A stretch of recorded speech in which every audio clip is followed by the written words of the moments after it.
देकर किसी मरते हुए को जीवन दान दीजिए। यही सच्ची देशभक्ति और यही सच्चा राष्ट्र प्रेम है। न सरकार मेरी है न रब मेरा है, न सरकार मेरी है न रब मेरा है, और ना ये बड़ा सा नाम मेरा है। बस इतनी सी बात का गुरूर है मुझे कि मैं भारत की हूँ और ये भारत मेरा है और ये भारत मेरा है। किंतु एक वैचारिक बीमारी मुझे हमारे समाज में नजर आती है। कहा जाता है हम दुनिया के सबसे बड़े लोकतंत्र पे हैं, जहाँ हिंदू पैदा होते, मुस्लिम, सिख और ईसाई भी पैदा होते, पर बदकिस्मती अब इंसान पैदा नहीं होते। और मेरे विचारों में ना हिंदू की जरूरत है ना मुसलमान की।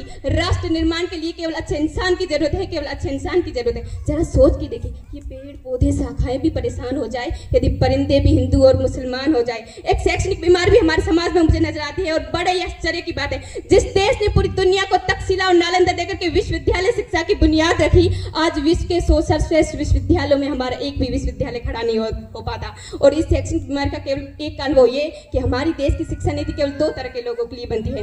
पहले वो जो विद्वान है, दूसरे वो जो धनवान है। इसी तरह की कई गजब की बीमारियां, और इन बीमारी को जो जड़ है ना, वो है हमारा अंधविश्वास। और मेरे विचार में जब तक इस देश का युवा अपनी सफलता के लिए मंदिरों में जा जाकर नारियल फोड़ फोड़ कर भगवान को रिश्वत लगाता रहेगा, तब तक इस देश से ना तो अंधविश्वास खत्म होगा और ना ही हमारा राष्ट्र निर्माण संभव होगा। हमारी संस्कृति, हमारी सभ्यता को दुनिया ने शीश नवाया, तो क्यों आस्था के नाम पर हमने अंधविश्वास को फैलाया है?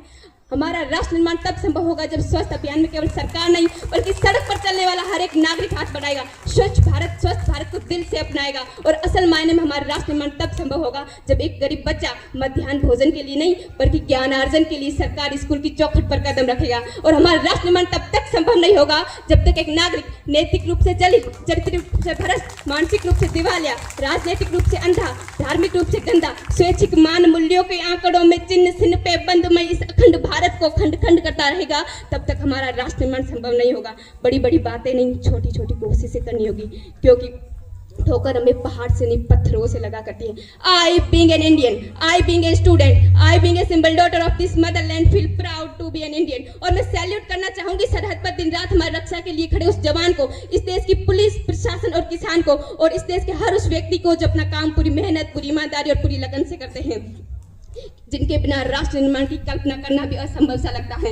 आज इस मंच पर पूरी जिम्मेदारी के साथ मैं भारत की बेटी ये कहती हूँ कि हमारा राष्ट्र निर्माण तब संभव होगा जब हम सब मिलकर प्रयास करेंगे, क्योंकि हमारी देश की जिम्मेदारी नहीं है हमें आगे ले जाने की, हमारी जिम्मेदारी है अपने देश को आगे ले जाने की, अपने वतन को आगे ले जाने की और अपने राष्ट्र को आगे ले जाने की। तो अंत में मैं बस यही कहना चाहूंगी कि मेरा हिंदुस्तान महान था, महान है, महान रहेगा। मेरा हिंदुस्तान महान था, महान है, महान रहेगा।